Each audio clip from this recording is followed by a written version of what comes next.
은퇴하면 인생이 편해질 줄 알았습니다.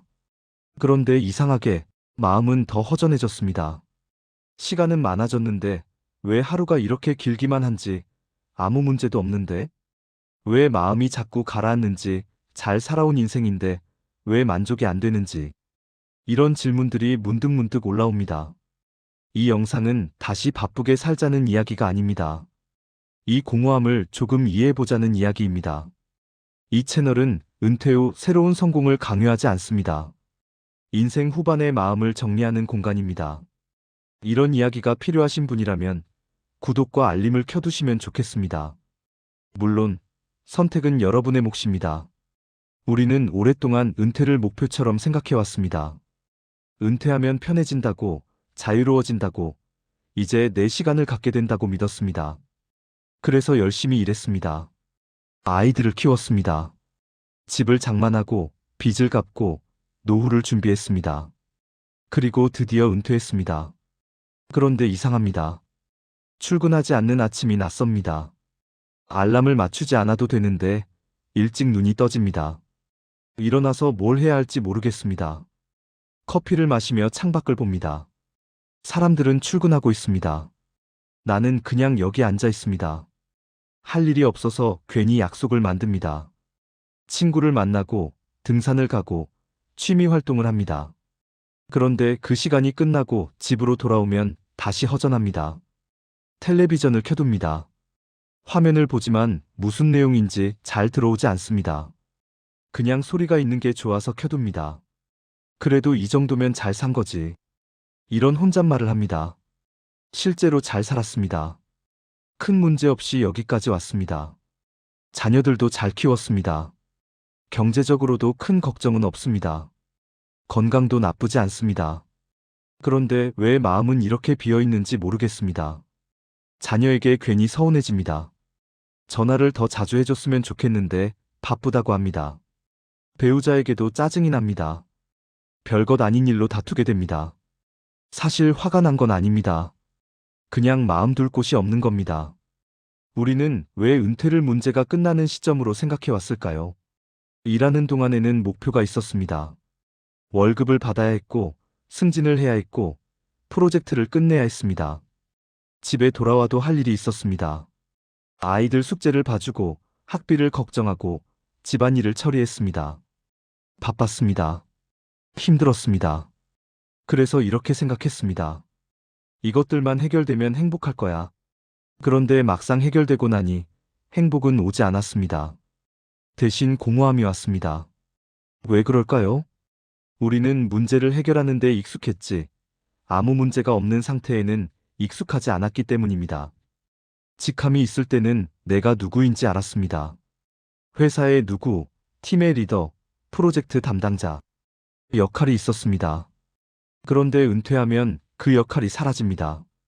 명함도 사라지고, 일정도 사라지고, 이메일도 끊깁니다. 처음에는 속 시원합니다. 이제 안 해도 된다는 게 좋습니다. 그런데 시간이 지나면서 이상한 감각이 옵니다. 내가 누구인지 모르겠다는 감각.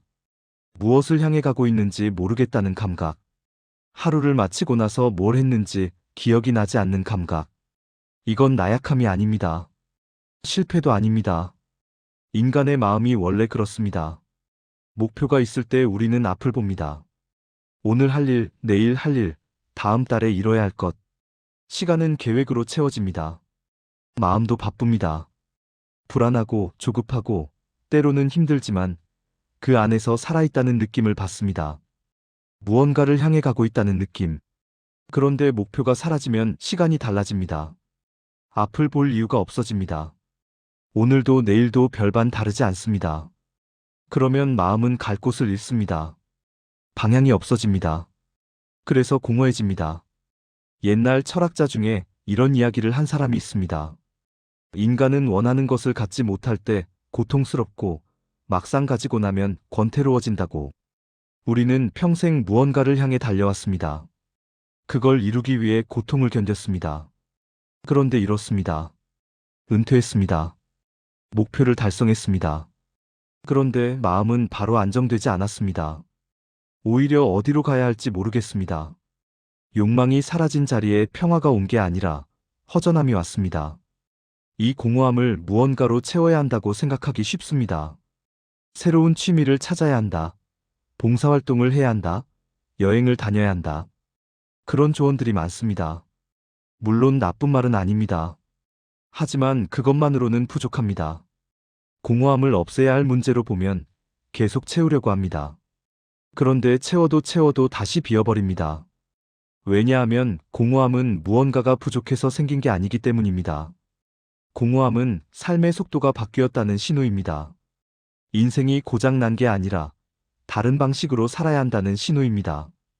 젊을 때는 빠르게 달렸습니다. 이루고 쌓고 올라가야 했습니다. 그런데 은퇴 후에는 그 속도로 살 수 없습니다. 목표도 다르고 에너지도 다르고 몸도 다릅니다.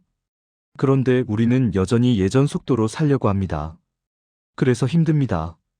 은퇴 후 필요한 건 새로운 목표가 아니라 새로운 기준일 수 있습니다. 예전에는 성과로 하루를 평가했습니다. 오늘 뭘 이뤘는가, 무슨 일을 끝냈는가. 그런데 이제는 다른 기준이 필요합니다.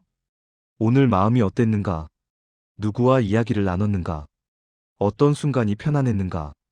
작은 차이처럼 보이지만 이건 큰 변화입니다. 그렇다면 어떻게 살아야 할까요?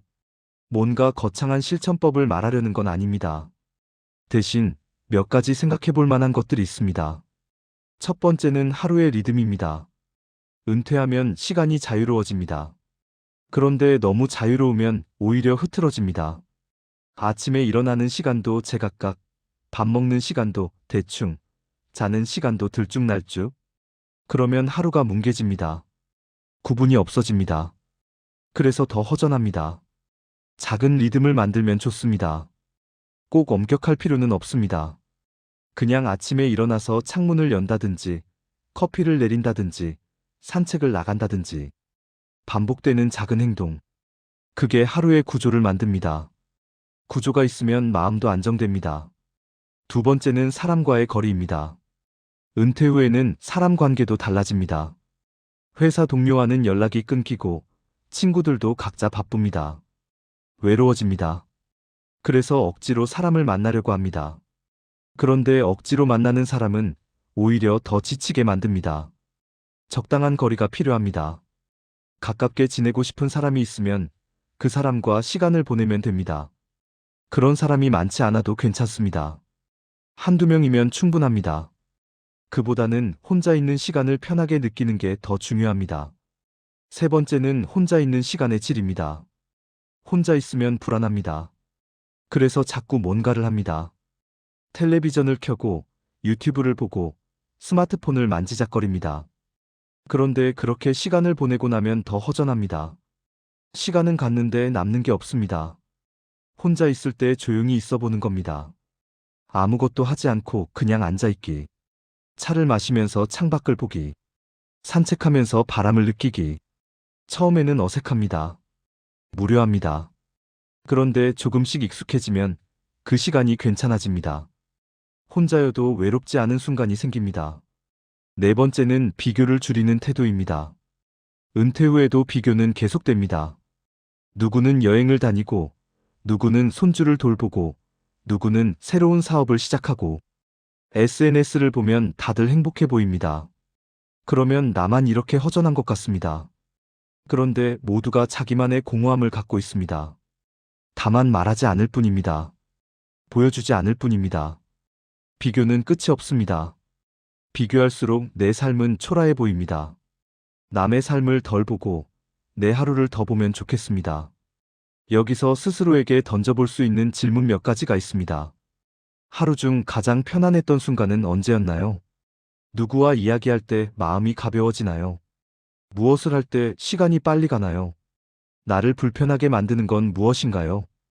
이 질문들에 대답할 필요는 없습니다. 그냥 가끔 떠올려 보면 됩니다. 정답이 있는 것도 아닙니다.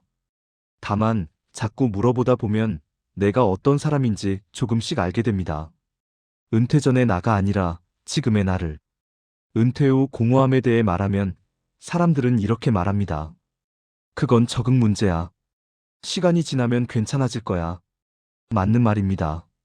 시간이 지나면 조금씩 괜찮아집니다. 그런데 그냥 기다리기만 하면 되는 건 아닙니다. 공허함을 이해하려는 노력이 필요합니다. 왜 이런 감정이 드는지, 무엇이 나를 허전하게 만드는지, 그걸 알면 조금 덜 불안합니다. 내가 이상한 게 아니라 이 시기가 원래 이렇다는 걸 알면 스스로를 덜 책망하게 됩니다. 쇼펜하우어라는 철학자는 인간의 삶을 이렇게 봤습니다. 우리는 평생 무언가를 원하며 살고 그걸 이루면 잠깐 만족하다가 다시 새로운 걸 원한다고. 끝없는 욕망의 순환. 그런데 은퇴는 그 순환을 멈추게 합니다. 더 이상 이뤄야 할 게 없습니다. 그러면 마음이 멈춥니다. 그 멈춤이 평화가 아니라 공허로 느껴지는 겁니다. 그렇다면 해결책은 뭘까요? 다시 욕망을 만들어야 할까요? 새로운 목표를 세워야 할까요? 꼭 그런 건 아닙니다. 욕망 없이도 살 수 있는 방법이 있습니다. 다만 그 방법은 하나가 아닙니다. 사람마다 다릅니다. 어떤 사람은 작은 일상 속에서 의미를 찾습니다. 정원을 가꾸거나 요리를 하거나 글을 씁니다. 어떤 사람은 다른 사람을 돕는 데서 보람을 느낍니다. 손주를 돌보거나 봉사활동을 하거나 후배를 가르칩니다. 어떤 사람은 그냥 조용히 혼자 시간을 보냅니다. 산책하고 책을 읽고 음악을 듣습니다. 정답은 없습니다. 다만 자기에게 맞는 방식을 찾아야 합니다. 그 과정이 쉽지 않습니다.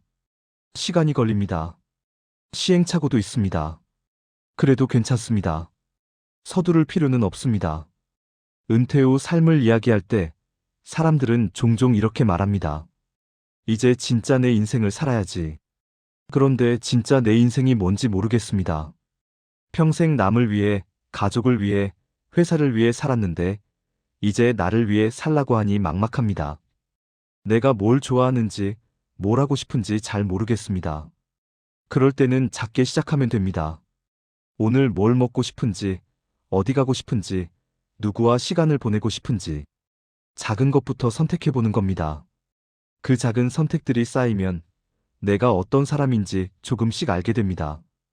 그리고 하나 기억해야 할 게 있습니다. 은퇴 후 삶은 새로운 인생이 아닙니다. 이전 인생의 연장입니다. 완전히 다른 사람이 될 필요는 없습니다.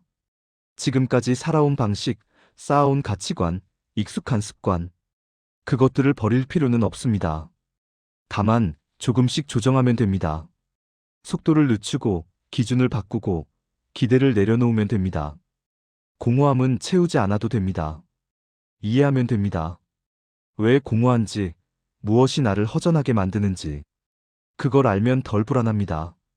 내가 잘못 살고 있는 게 아니라 지금 이 시기가 원래 이렇다는 걸 알면 조금 편해집니다. 은퇴 후 공허함은 인생이 잘못됐다는 신호가 아닙니다. 삶의 방향이 바뀌었다는 신호입니다. 이제는 목표를 향해 달려가는 삶이 아니라 오늘을 살아가는 삶입니다. 무언가를 이뤄야 가치 있는 삶이 아니라 그냥 존재하는 것만으로도 괜찮은 삶입니다. 이런 변화는 하루아침에 일어나지 않습니다. 시간이 걸립니다. 몇 달, 때로는 몇 년. 그 시간 동안 공허함은 계속될 수 있습니다. 그래도 괜찮습니다. 서서히 익숙해질 겁니다. 어느 날 문득 공허함이 그렇게 불편하지 않을 때가 옵니다. 그날까지 조급해하지 않으면 좋겠습니다. 다시 채우지 않아도, 스스로를 책망하지 않아도 그냥 이 시간을 견디다 보면 언젠가는 이 공허함 속에서도 평온을 느낄 수 있을 겁니다. 은퇴 후 인생이 공허해지는 이유는 우리가 잘못 살아서가 아닙니다. 인생의 속도가 바뀌었는데 마음이 아직 그 속도를 따라가지 못해서입니다. 그리고 그 마음은 천천히 결국에는 따라갈 겁니다. 이야기를 마치겠습니다. 당신의 은퇴 후의 삶을 응원하겠습니다.